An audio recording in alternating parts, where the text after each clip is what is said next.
It is best practice to place the cassette box or boxes and track tube or tubes on sawhorses to open them up, inspect them, and proceed with the installation.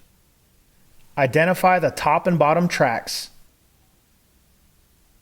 Remove the roller track insert from the bottom track.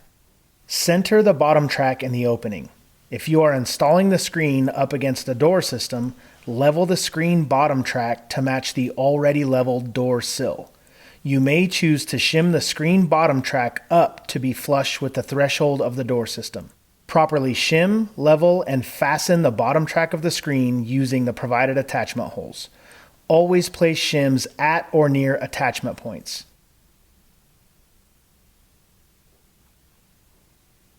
Use of a laser level is strongly recommended for this step. Properly shim, plumb, and fasten jamb A on either side of the rough opening. The top of either jamb will have the deeper milling detail. The bottom of either jamb will have the shallow milling detail. Secure the jamb using the provided attachment holes. 2 installers required for this step. Installer 1 grabs jamb B from the sawhorses. Installer 2 grabs the top track from the sawhorses. Installer 1 places the bottom of jamb B into the bottom track, the end of the jamb with the shallow milling, leaving the jamb leaned into the opening with plenty of clearance to insert the top track. Installer 2 carefully slides the top track onto the already installed jamb A, holding the top track to the top of the rough opening. Installer 1 slowly slides jamb B into the top track, making sure jamb B is centered within the top track. Now properly shim, level, plumb, and fasten both the top track and jamb B using the provided attachment holes.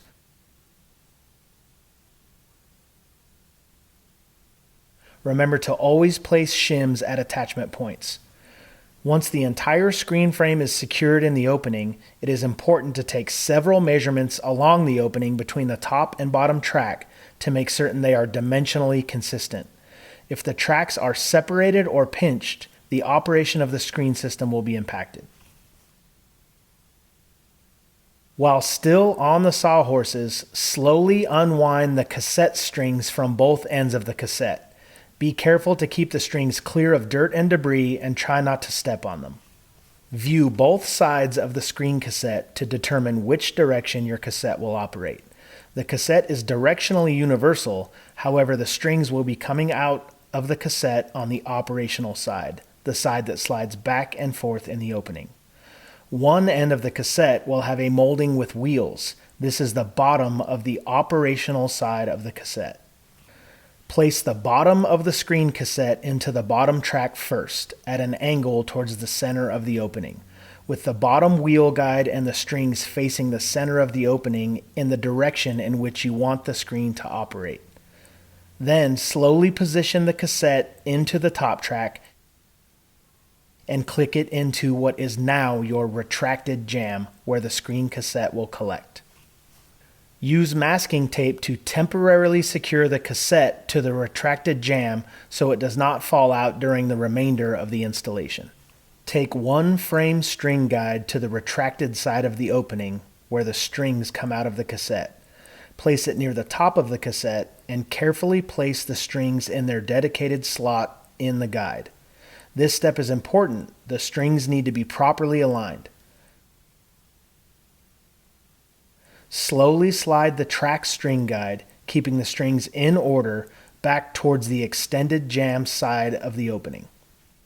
With the strings correctly looped around the guide and untangled, place the guide back in the top track.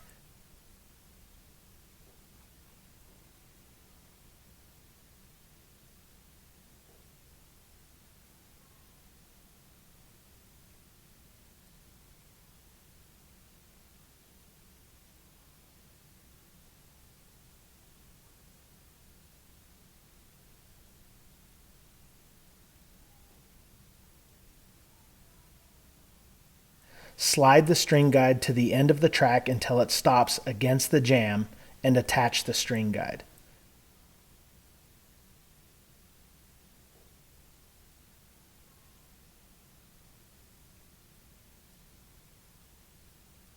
Then untie the knot at the end of the strings and carefully pull on each string individually, making certain the strings are free and there is no slack in the cassette.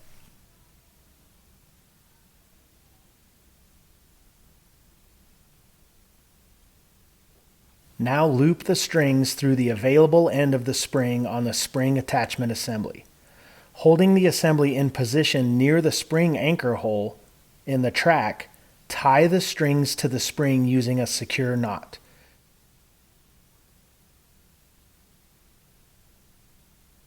Now, carefully loop the spring attachment assembly underneath the operational strings and attach to the spring anchor hole.